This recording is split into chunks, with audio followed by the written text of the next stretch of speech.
on. We talk about purely Pima County stuff because that's in her job description. Pima County Supervisor Allie Miller. Good morning. Good morning. How are you? And you have a talent for hitting the bee's hive with a little bit of a bat once in a while.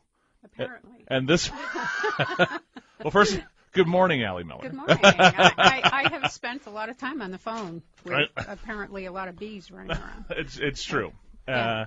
So what's a couple of things. Let's set this up. There's a bill that was introduced by Rep Finchem on the House side, which is an extension of the tax increment financing district called millerRioNuevo. Correct. And we know the, let's call it, storied and interesting career of millerRioNuevo from the beginning.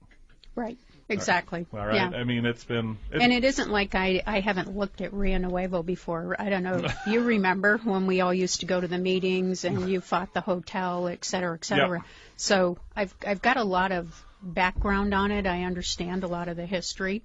Yeah, and it was ugly. $230 million roughly. I mean, there was a few things to show for it, but not much. But you would admit that the current incarnation of millerRioNuevo is much better than previous incarnations of millerRioNuevo. They reconstituted it in 2010, and yes, there is not the abuses like there was back in those 10 years when all that money disappeared. Absolutely not. So I have been barraged with emails, phone calls about all of this because you and I work together on a variety of different things to try to bring some sort of justice for taxpayers in this town. Right. And we've heard that Allie hates Tucson, Allie, this whole thing, right? So everybody hates Tucson. Right. Yeah. So I guess the question is, first and foremost, is what is your motivation, right, as someone who is a Pima County supervisor in relation to opposing this in its current form up at the state legislature? Well, my motivation is exactly the opposite of that. I love Tucson. I've lived here since 1981. Right. And I moved away for a couple years, but I've been here the whole time, and I think it's a beautiful place. But sadly, the fiscal mismanagement of this town has kept us down. And so that's the reason I even ran for office, is to try to bring some light to what is actually going on with our money and to try to make a difference. And unfortunately, there are people who are unwilling to change the direction they've been going in. And so here we find ourselves. I've told a lot of these people who have called me about you that I said, if one thing Allie is, it's pretty predictable, right? She is going to be an advocate for a taxpayer. Right. That's what she does. That's what you did when you ran. That's what you did when you ran again. That's what you did for... And that's, when I see something wrong, I'm not going to back down because someone told me to be quiet. I'm not going to do that. And that's my promise to the voters, and I've been acting in that manner since I got elected, and apparently some people liked it because there was a huge campaign against me, and I got elected overwhelmingly. So up to the time that Finchem drops this bill, how many times has a millerRioNuevo board member sat down with you and talked to you? Fletcher came over once on the Marist property when they were doing that property. And Okay, there were well, some that's good. questions on that. That's it. Okay, so you've never sat down with any of the other millerRioNuevo board members? No. And then since this whole thing happened and they got very upset that you were telling people on Facebook, hey, reach out to your legislator, let them know, your concerns about this, how many millerRioNuevo board members have come to see you since then? None. They've attacked me publicly and made the big deal on Facebook that I'm a naysayer and that I needed to be schooled, et cetera, and all these emails going around that have been forwarded to me. I don't understand it. It seems to me I'm an elected official, and you might have sat down with me before you did this, or at least have a conversation now, and no one wants to have a conversation, so it is what it is. And that's been my thing I said, well, you guys don't talk to her, So now all of a sudden when she says she's doing what she does, which is trying to be an advocate for a taxpayer, all of a sudden you're like, oh, I can't believe she's doing that. Well, you don't talk to her. Yeah, and you still don't want to talk to me, so that's not going to stop me from expressing my opinion on this. So my original purpose for this hour was to put you and a Rio Nuevo board member together on the air. You bring up what your concerns are, right? And they would be here on the air to answer those concerns. Right. So sad to say they politely declined. I gave them until yesterday. I kept the seat open even though they declined 2 weeks ago. I wish you guys would be here. They're still not here. Sad to say. They have been. They've been invited a couple of times now, and they both times were politely turned down. So what I want to do with you is we're still going to do the same thing. What are your concerns with this? In the end, you don't want to see the Rio Nuevo. You just want to kill. You just want to see some modifications. Is that really where you want to go with this? Well, what I'd like to see is that it sunsets in 2025, as was promised to the voters. I mean, you vote for these things. You're promised there's going to be a sunset. That's one issue. Okay. We're always promised a sunset.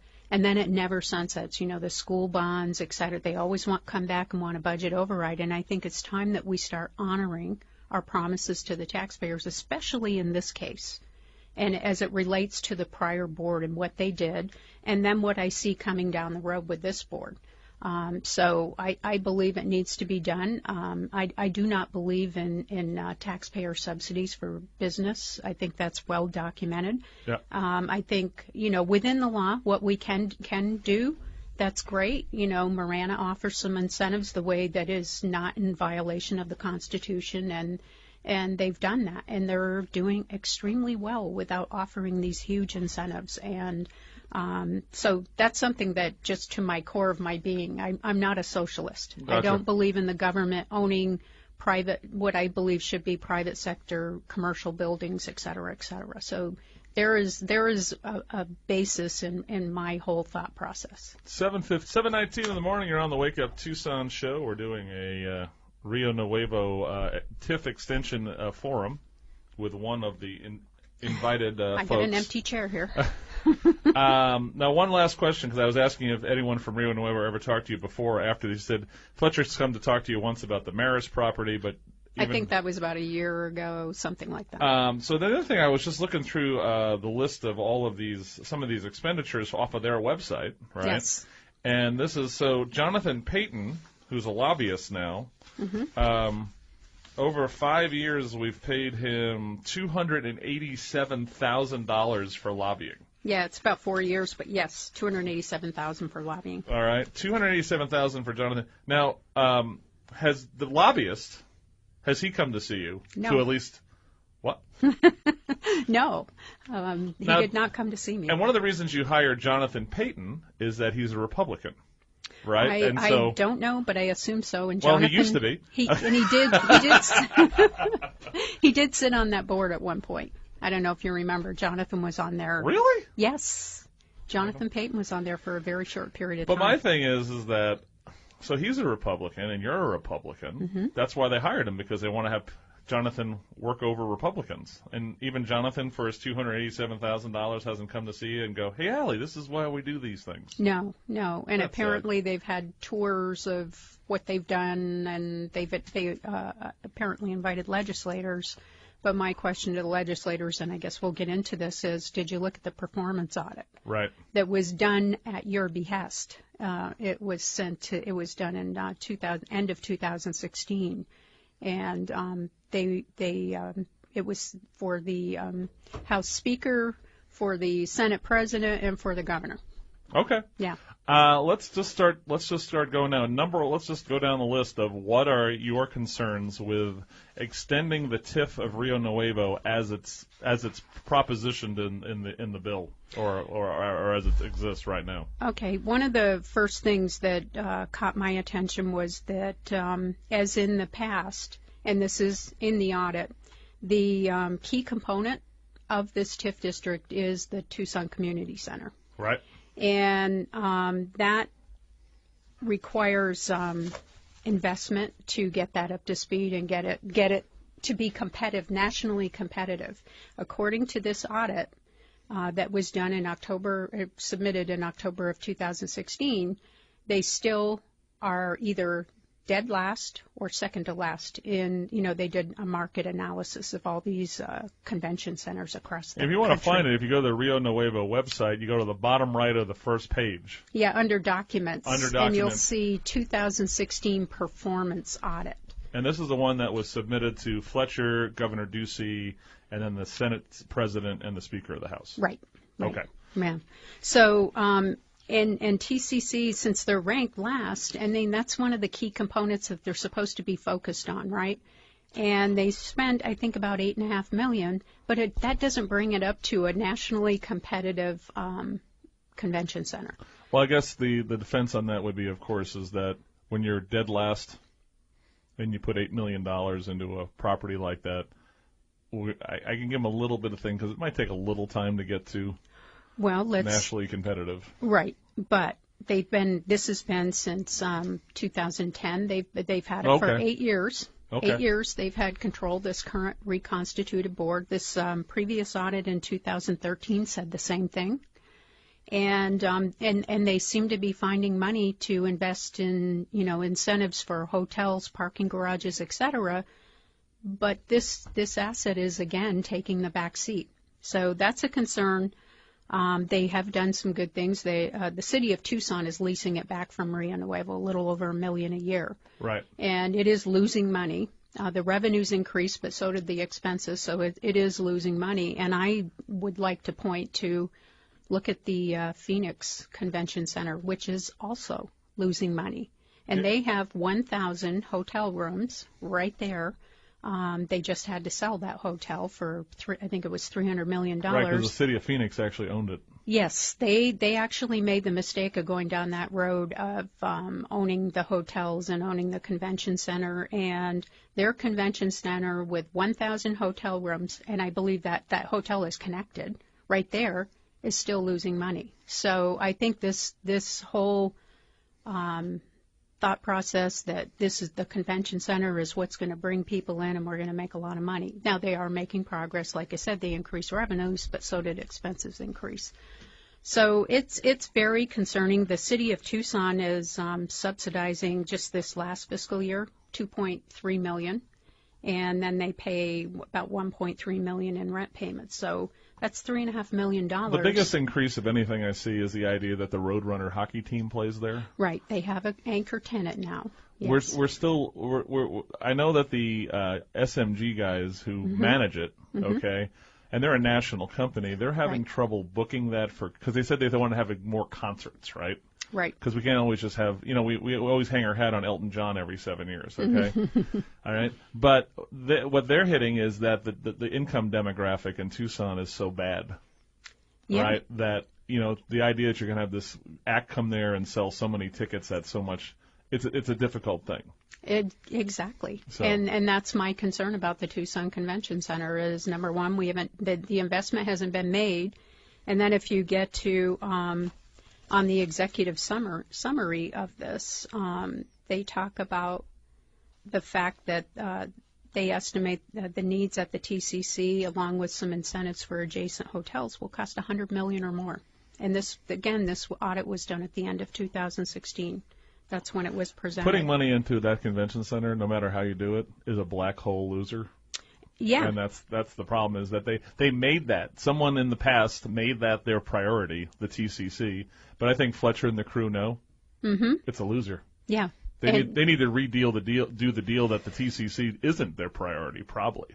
Well, I would say that, and I think the fact that, what is down there to attract people downtown. Now, they're doing all these different things, building hotels, but hotels don't attract people downtown. Sure, if you want to stay down there, there you go. You got a nice hotel. The biggest thing I hear from the tourism community about downtown, because Visit Tucson is going hard and heavy promoting downtown, right, is, yes, at night it's rocking. But overall, there's nothing to do downtown.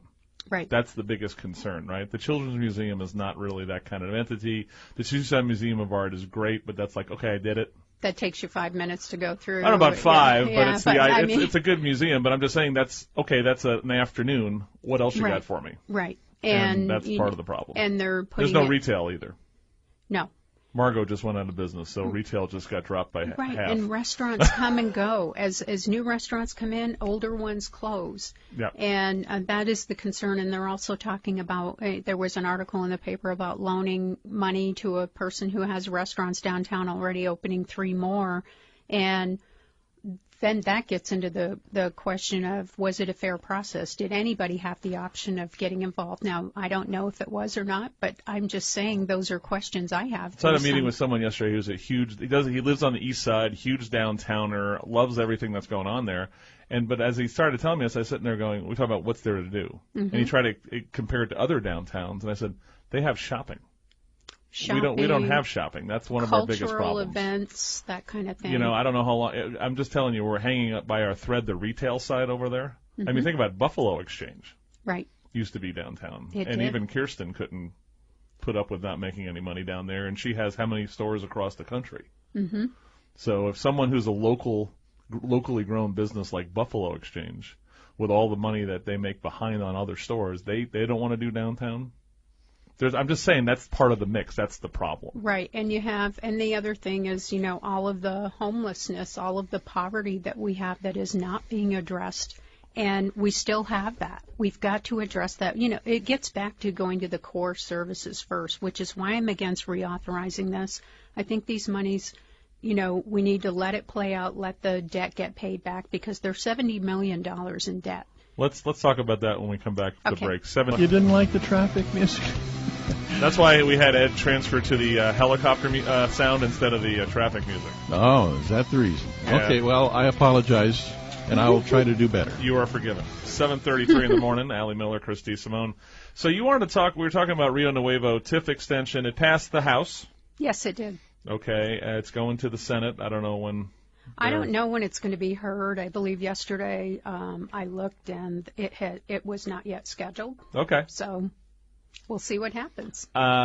We did the classic tease before a commercial about how much debt, the debt situation at RioNuevo has a little bit of a concern for you. What's your concerns here? Well, they have $70 million of debt, and that was from previous, you know, mismanagement of the monies, and but at the end of the day, they still have that debt, and they still have to deal with it. I mean, we'd love to say just make that go away because the new board was all good, but guess what? We still have $70 million of debt that needs to be paid back. So, and Fletcher says, you know, we remain hobbled by that $70 million debt in his response to the auditors. And I believe that needs to be, we need to let this play out, let the debt get paid off, and move back to where we were. So do you feel like some of the moves they're making now is making their revenue side too thin to possibly Absolutely. do that comfortably? Is that your concern? You know, they're going to be borrowing, you know, they're going to be building the Caterpillar building for $50 million, and they're assuming, and hopefully that's true, that they're going to be paying their debt back with the rent that they get, the lease that they get from Caterpillar. Right. The concern there is, excuse me, what if Caterpillar doesn't pay, or what if they move out of town? How many times have we seen that kind of thing?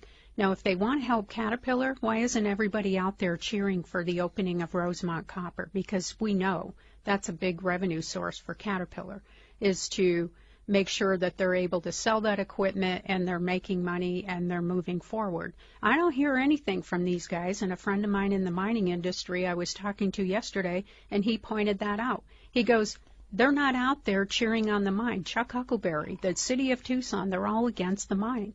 So, and that's one of Caterpillar's, I mean, that's what they do, is sell equipment, right? Well, they want Caterpillar to sell their equipment to people who do things not in Pima County. Right, yeah. I don't know if that made Chuck's speech when they announced all this. I know. That is the hypocrisy here, is they should be, you know, they're out doing advertising and promotion as they're supposed to for other parts of the TIF district. Why aren't they doing that to get the Rosemont Copper Mine up and running? Because there's some guaranteed, they're projecting about $700 million in economic impact for the state on an annual basis. Why have we not gotten that mine open? And that to me right there, you know, you're stymieing the people banging at the door going, let us help you make some money, because you don't like the industry. But then you're courting, Caterpillar on the other hand, and it makes no sense to me. So I would say let's get that mine up and running, and let's start cheering it on, and let's start promoting it. What is your next concern with Rio Nuevo? Well, if you look at the other red flag that I have is that they're out of compliance on getting all those improvements done. And then the debt. Which improvements? For TCC. Oh, okay. I mean, they are supposed to be a premier, facility for them. So, and then you get into the Broadway widening, and unfortunately my computer crashed, so I don't know what happened in that meeting. But the RTA is going to be giving money to Rio Nuevo based upon those properties that are being condemned along Broadway. Right. And my first concern with that is it immediately raises the hair on the back of my neck is why are you condemning property if you're going to let somebody else develop it? Right. I mean a public entity develop it. You're taking private property off the tax roll and you're letting a public entity develop it. Very concerning. And then on top of that, the RTA is supposed to be giving money to Rio Nuevo. That's our road money. Though if they're making money on these condemnations, why are they diverting monies over to Rio Nuevo? It's because Rio Nuevo needs other revenue sources, and it says here clearly in the audit that they need other revenue sources.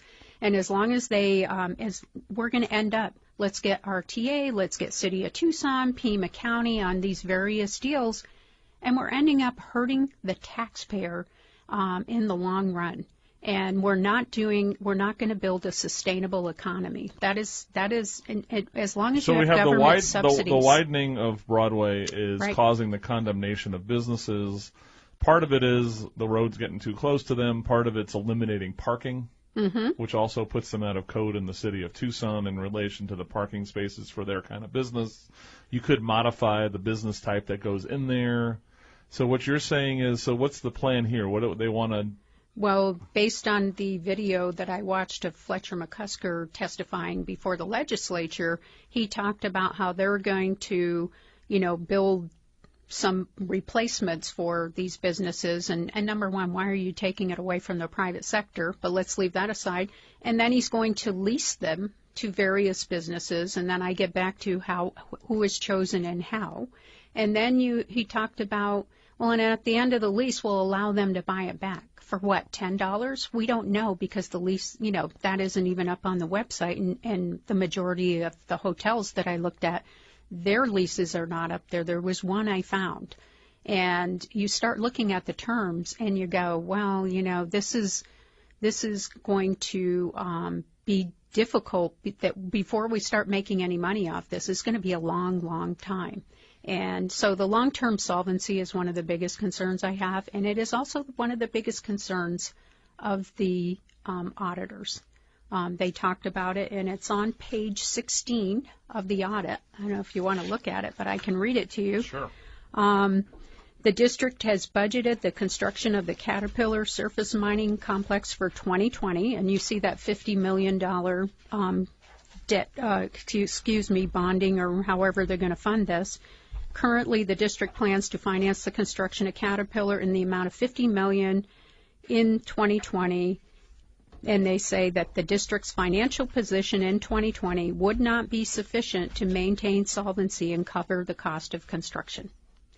I think that kind of raises a red flag. Right. And then additionally, when considering the district's ability to undertake currently unbudgeted projects that would substantially improve the design quality and performance of the TCC, the full renovation, it does not appear as though the district's financial position would be sufficient to maintain solvency and cover the costs of construction.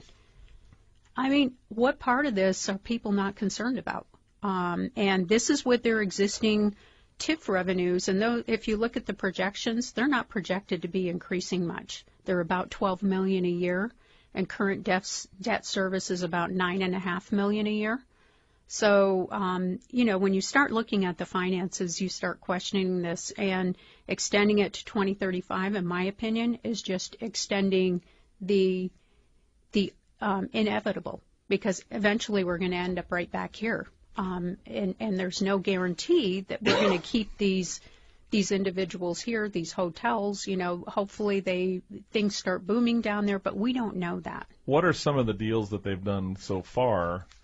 Maybe some of these hotel deals or things like that give you pause. Well, what I found was there's 4 hotels currently that have been, I think, brought into discussions, and I only could find one hotel that had a contract up there, and I don't even believe it is the final contract. The AC Hotel, as you know, opened in 2017. The contract I did not find for the hotel. What are the terms and agreements with RioNuevo on that hotel? I thought Mark Irvin snarkily told you on Facebook everything we do is on our page. He did, and I asked him for the Hotel Arizona. There's no documentation up there on that.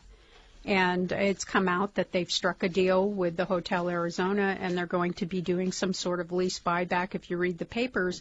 But the terms of the contract are not up there. Well, I think they're still working that out. Yeah, and that's fine, but the AC Hotel, the only thing I could find up there was the contract on the parking garage, which they bought from the developer. And here's the other thing. The board is supposed to have 9 members. They've only got 7. And so they're missing 2 members on that board, which is a real concern to me, because if you got, why wouldn't you appoint those other 2 members so that you had different voices or more voices? And on this particular developer, you have a conflict with 2 of the board members because they've been in business dealings with this individual developer. And he is doing this hotel, and what I found was he's going to be doing another hotel called the Moxie Hotel Project. There's news articles only. I did not see any contract up there on that. But this hotel, they sold, the developer sold a parking garage for $4.3 million, and or the land for the parking garage.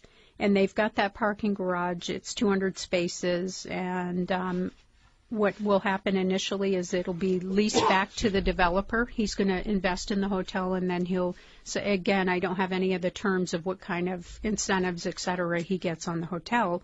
But here he's going to be leasing that back for his hotel, and no property taxes will be paid. And he pays so many dollars per $80 per space for the first 5 years, which amounts to about $190,000 a year, and they're using that to pay the debt back of that $4.3 million. So they're depending on that revenue stream, which is fine.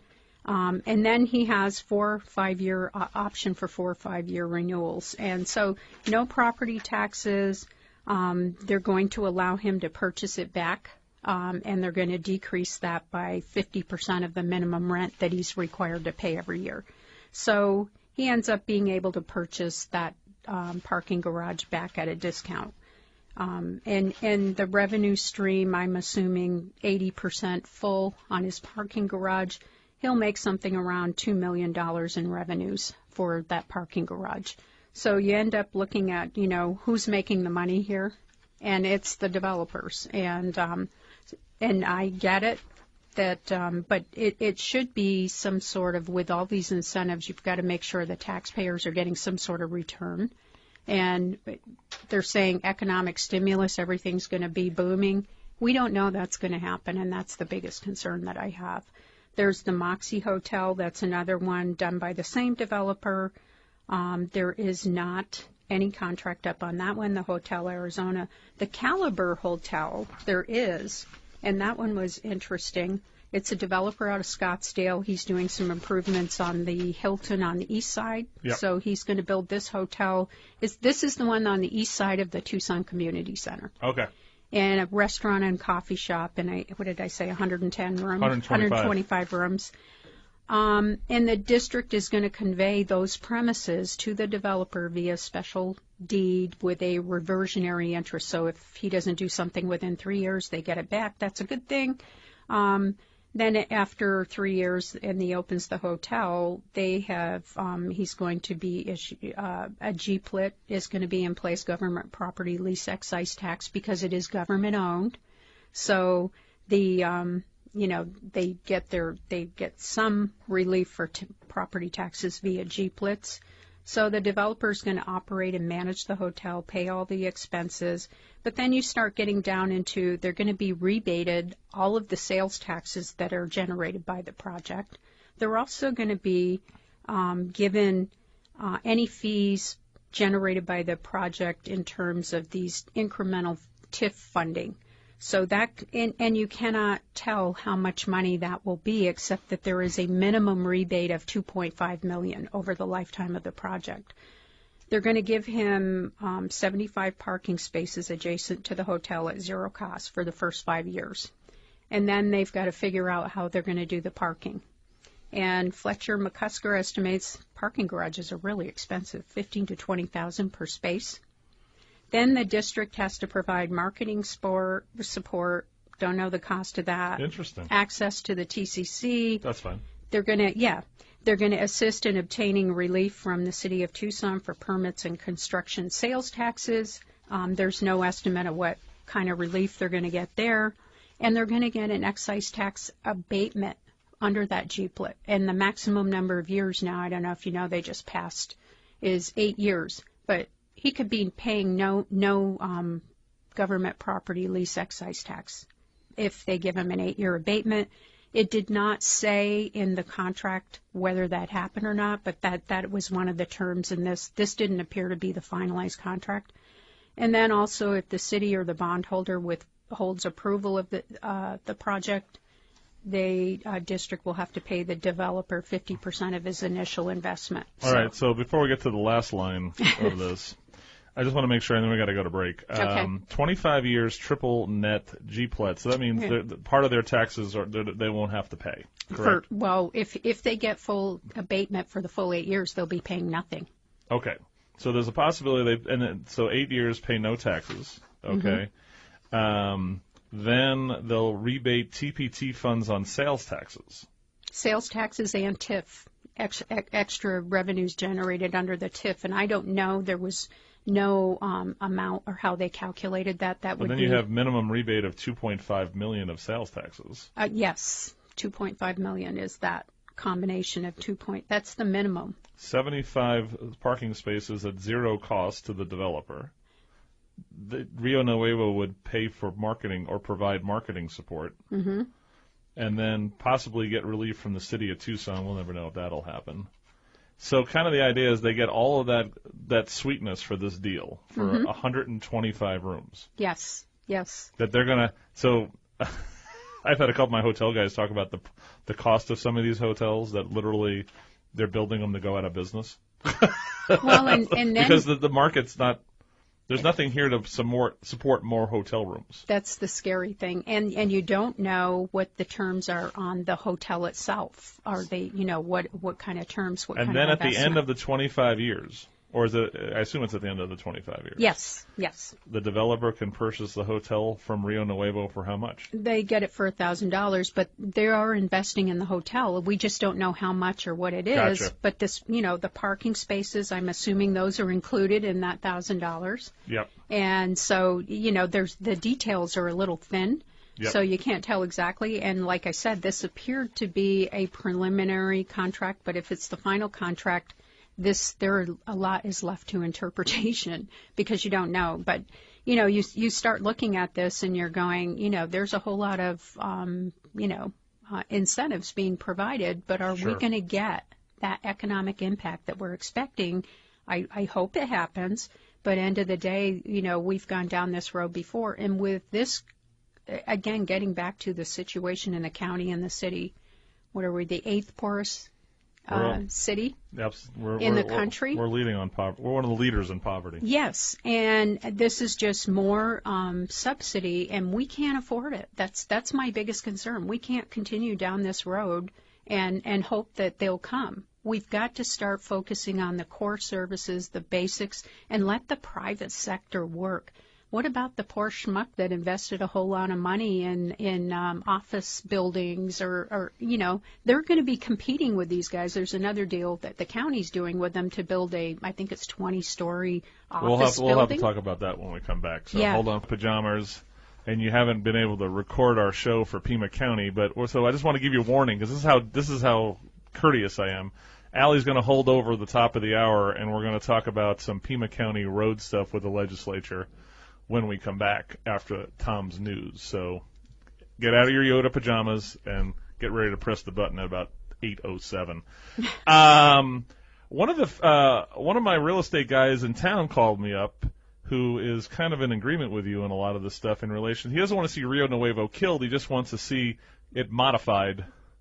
Yeah, I don't want to see it killed. I like Bob Thorpe, Representative Bob Thorpe had an amendment to let it continue collecting the revenue to pay off the debts. Right. And let that play out.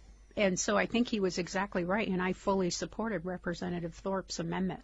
So he said a funny phrase to me. He goes, his fear is that, and is that Mark Brnovich, I think he's still the Attorney General, he made an opinion that RioNuevo is not subject to the gift clause.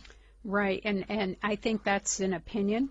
And right. I think it'll probably play out in the courts in one fashion or another with with Goldwater at some point or some entity like that. Right. Because a determination has to be made. Do we have a constitutional amendment or constitutional gift clause or not? Right. And if you can start funneling all these projects through RioNuevo. He used the phrase launder. He was afraid that if somehow the other entities can now use TIF districts. Right. Because then something that would be an obvious gift clause violation, well, they're doing it, not us. Well, and as you know, Pima County's getting sued over the Worldview for exactly that. And Chuck sent out a memo on this new deal with RioNuevo to build the office space that I was just talking about. And we're selling our land to RioNuevo. And they're going to develop that into an office building, and there you go. It's already starting, in my opinion, and others may disagree with me. I'm sure Fletcher disagrees with me. But when you start building these, and I think it's 20 stories, it's a huge office space. According to the article when that came out about it, they talked about they're really seeing who can they get to pre-lease this thing a little bit in relation to how big it's going to go. Yeah. So it could go up to 20. Yeah, 250,000 square feet, right. And they got a developer out of the Midwest to come in and do it. But end of the day, it's starting to get on that turf of violating that constitutional gift clause. And I think that, you're going to see a lawsuit with RioNuevo eventually, because if you can get around the gift clause, everybody's going to start a TIF district, and everybody's going to start doing it, and eventually it's going to impact the state so much and local jurisdictions with their revenue, because this $12 million a year going into this district is impacting the whole state, because you know how it works with a TIF district. These monies are sent back to the TIF district. So my last thing on this before we go to break, and then we'll jump into the Pima County cesspool when we come back a little bit, is I've had people who I've known for years, friends with the years, allies for years, when I question things with this RioNuevo thing, they go, what are you doing? Mm-hmm. Right? Like on Facebook, I asked Edmund Marquez, because Fletcher recused himself from a vote on the Burt's Hotel, right, on the Hotel Arizona. I said, hey, because he had dealings. I said, well, what were the dealings? Just tell me. And I had people that I know who have businesses downtown who go, oh, why are you doing this, man? Come on, man, chill out, right? I go, this is the same question we'd ask of Huckleberry, Satish Hiremath, the City of Council, any of these entities. The same principles apply. Are the taxpayers being treated fairly in this deal with some sort of protections, that kind of thing? So I'm still going to ask the question. Why do you object? Why do you object to the question being asked and people looking into this and looking at the finances and seeing if they make sense? Why is there that objection? There's only one reason, and we all know what it is I think in the short term I'm going to make more money at this. And, yeah, there's going to be some construction jobs.